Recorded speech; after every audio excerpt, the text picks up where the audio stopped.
திடீர்னு தமிழ்நாடு முழுக்க துப்பாக்கி கலாச்சாரம் தலை விரிச்சு ஆட ஆரம்பிச்சிருக்கு நண்பர்களே.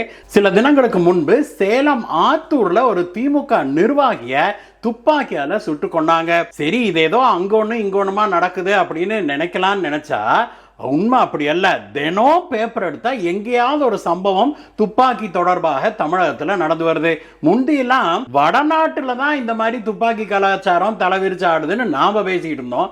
இன்னைக்கு என்னடான்னா தமிழகத்துல எங்க பார்த்தாலும் ஒரே துப்பாக்கி பிரச்சனையாக இருக்கிறத நம்ம பார்க்க முடியுது. இப்படித்தான் அதுக்கு சில தினங்களுக்கு முன்னாடி திருச்சி போலீசாருக்கு ஒரு அதிர்ச்சி.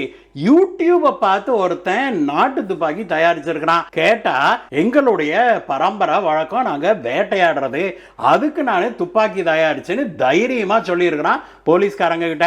இது பத்தாதுன்னு இப்ப வடநாட்டுல இருந்து வாங்கிட்டு வந்து இங்க துப்பாக்கி விக்கிற வேலை அமோகமா நடக்கும் போல் இருக்குது. சில தினங்களுக்கு முன்பு திருப்பூர்ல இருக்கிற குண்டடம்பாளையத்துல ஒரு ரெய்டுக்கு போறாங்க போலீஸ்காரங்க.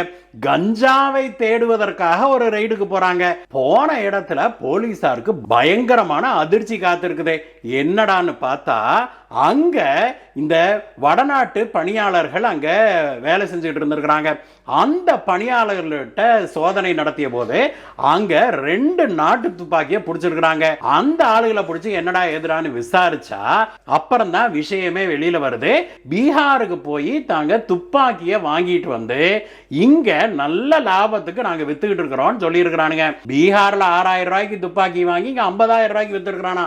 நல்ல பிசினஸ் மாடலா மாறிடுச்சு போல் இருக்குது தமிழ்நாடு. இது மட்டும் இல்ல, சிட்லிங்கிற ஒரு கிராமத்துல ஒருத்தன் வீட்டுல நாட்டு துப்பாக்கி தயாரிக்கிற தொழிற்சாலையவே நடத்திட்டு இருந்திருக்கிறான். இதையெல்லாம் பார்த்து கொதிச்சு போயிருக்கிறாங்க தமிழக மக்கள். இந்த துப்பாக்கி கலாச்சாரத்தை தமிழக அரசு தடுக்க மறுத்துருச்சு அப்படின்னு சொல்லி நம்முடைய எதிர்க்கட்சி தலைவரான திரு எடப்பாடி பழனிசாமி அவர்கள் கடுமையாக வச்சு வாங்குன்னு வாங்கி இருக்கிறாரு தமிழக அரசை. இனிமேலாவது தமிழக அரசு விழித்து கொள்ளுமா அல்லது இப்படியே விட்டு வடநாட்டுல துப்பாக்கி கலாச்சாரம் மலிஞ்சு போன மாதிரி தமிழகத்தையும் ஒரு துப்பாக்கி பூமியாக மாத்திருமா?